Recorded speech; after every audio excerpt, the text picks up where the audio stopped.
My boss's son had no clue I spoke 7 languages. He fired me on the spot, but the next day, the CEO asked, "Why did you let him go? Didn't you see the contract?" Frantically flipping through the documents, Chris found a critical sentence he had overlooked, and his face turned pale. "My name is Mark, a 43-year-old employee. I've actually switched jobs 3 times already, but it wasn't due to layoffs or a company's closure. The real reason is a bit complicated, so I often said it was for career progression." During my 4th interview, most employers accepted this explanation without issue. However, one person, Vice President David, saw through my statement. "No, that's not the case," he said. "You don't seem like the type to change jobs solely for career advancement, and if that were the reason, you'd be aiming higher. Our company and your previous one are similar in size, just dealing with different products. What's the real motivation behind your job changes?" Realizing honesty was the best approach, I shrugged and shared the true reason with him. David listened intently, considering my explanation. "I understand your reasoning and why you concealed it. All right, I'll take care of it." With a sly grin, David concluded the interview, leaving me uncertain if I had met the requirements. I anxiously waited a couple of days, and when the notification arrived, I was stunned. It stated that they wanted to hire me as a sales manager. What does this mean? I applied for a supervisory position in the sales department. Panicked, I called to clarify if there was a mistake. David laughed heartily.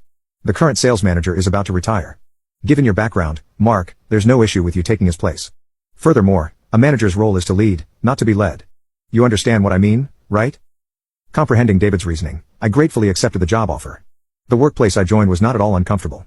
I found it peculiar that there were few employees my age, but interacting with the younger staff was refreshing.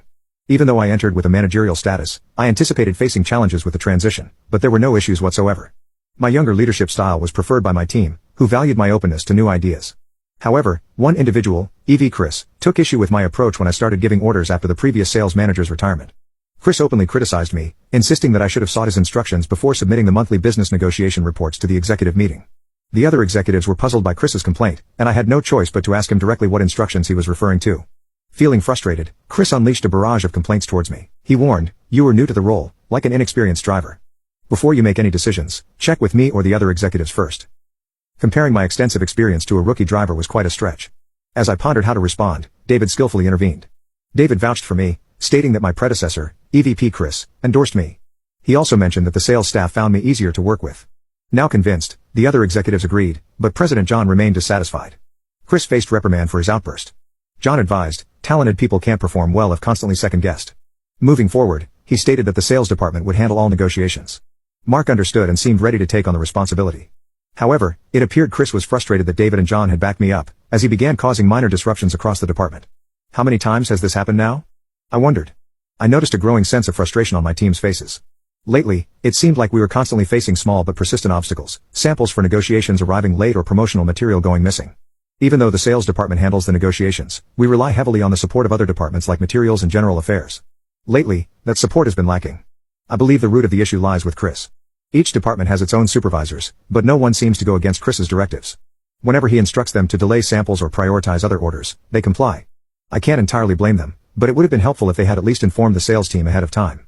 My team has been trying to work around these challenges using alternative samples or other solutions. However, we've now uncovered what appears to be deliberate sabotage that could jeopardize our negotiations. We had reserved a hotel room for a meeting, but the reservation was suddenly cancelled.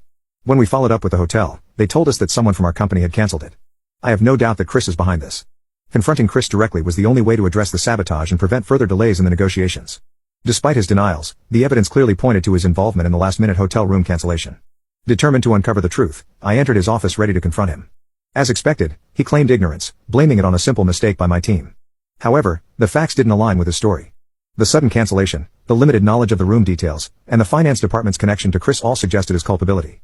Faced with the mounting evidence, Chris fell silent, unable to refute the accusations. Informing our clients about the change could raise suspicions, but I couldn't let his actions jeopardize the team's hard work. Resolving this issue was crucial to ensuring the success of the negotiations.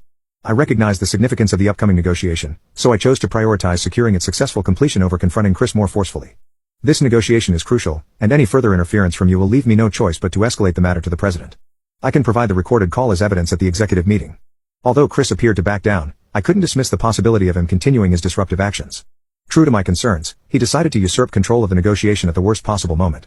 Despite the challenges we'd already overcome, such as the hotel room change, the negotiation was nearing its conclusion, and I had expected the top executives to finalize the contract the following day. However, first thing in the morning, Chris summoned me to his office and declared, "I cannot entrust this important negotiation to you. I will take over, you need to worry about it." "I don't understand what's wrong," I said, perplexed. Chris frowned. "That's the issue. Why can't you simply follow your boss's instructions? You have a choice, get fired or be demoted. We don't require your services for this job.